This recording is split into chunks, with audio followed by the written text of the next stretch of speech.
In the wild, self-preservation can be a good thing. Regarded as a basic instinct, it can keep us from harm or even death.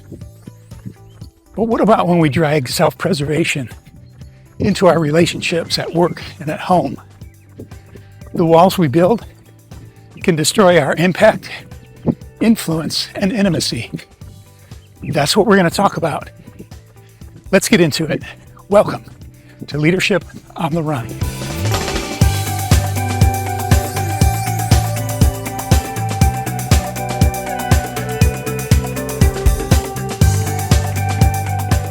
We all have insecurities, experiences from our past, and personal fears that keep us from experiencing all we can have in our relationships.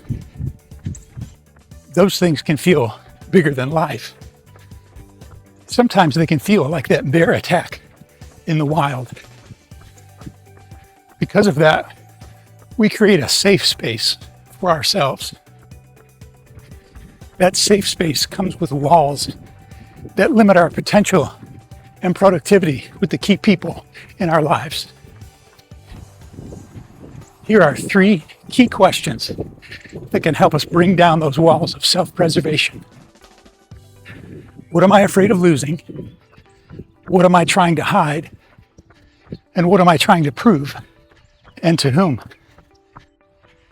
Ask yourself these 3 questions daily, or maybe before an important meeting. When we make a regular habit of asking ourselves these questions, we begin to understand and own our tendencies, which communicates authenticity and invites trust from others. An example: if I'm afraid of losing a deal to a big client, I might overcompensate and try too hard to close that deal. That almost never turns out well.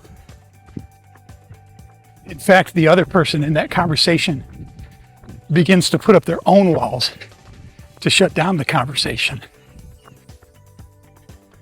Instead, get to a place where you don't have anything to lose. Value the relationship over the transaction. You'll come across as more secure, confident, and humble in the process. And that's likely to pay off in the long run. When we hold on to the fear of losing, many times it becomes a self-fulfilling prophecy. Another example: sometimes we want people to believe that we know and understand everything they're talking about. A lot of industries use acronyms and special terms, and they'll throw them around in meetings. We have no idea what they're talking about. You have nothing to prove here. Ask what a DPM is. Ask them to explain how a DPM impacts the problem that they're trying to solve. With a new understanding of what the conversation is all about, now you can bring your expertise to the table. If you try to prove yourself with a fake it till you make it attitude, you might find yourself at the end of the conversation never having jumped in at all, or worse, removing all doubt that you had no idea what the conversation was about. Again, the thing you're most trying to prove will bite you unless you come up with a little humility and ask what a flux capacitor is and what it actually does. Nothing to lose, nothing to hide, nothing to prove. That's where we want to be. When we adopt that mindset, we'll see our relationships deepen and our impact and influence increase. Be intentional about keeping these 3 questions in front of you. Using this tool will give you a simple framework to consistently build effective, productive, and authentic relationships in all areas of your life. And it will help you maximize your full potential as a leader. Let me know what you think about all this in the comments below.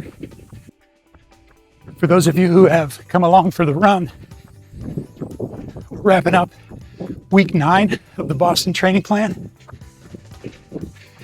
I'm really liking the new format I talked about last time, where I eliminated the tempo run in the middle of the week. And instead, I'm just doing the miles from that workout. This past week, it was a pleasure just to run in that midweek workout. I think it's having a positive impact on what I'm able to do with the Monday night track workouts and the long runs and the marathon pace runs as well. Bad news on New York. I didn't get in. I was pretty sure I wasn't going to make it on the time qualifier. I had about 11 minutes of pad. I read where they actually used a buffer of almost 23 minutes, which would have meant I had to run a 3:11 marathon. So that's not going to happen. Record number of applicants this year, 50th anniversary. None of that helped. When I didn't make the time qualifier, they put me in the general population lottery. Runner's World said that with 240,000 applicants, you had a 1% chance of getting in. And I didn't. So it's all good. Kind of frees up my summer to look at some other opportunities for the fall. So let me know what fall races you like and maybe what you'll be doing this fall. And throw that in the comments below. That's going to do it for today. Thanks for making it to the end of the video, and I'll see you next time. Until then, keep moving. And remember, no one gets better by accident. Great leaders are intentional.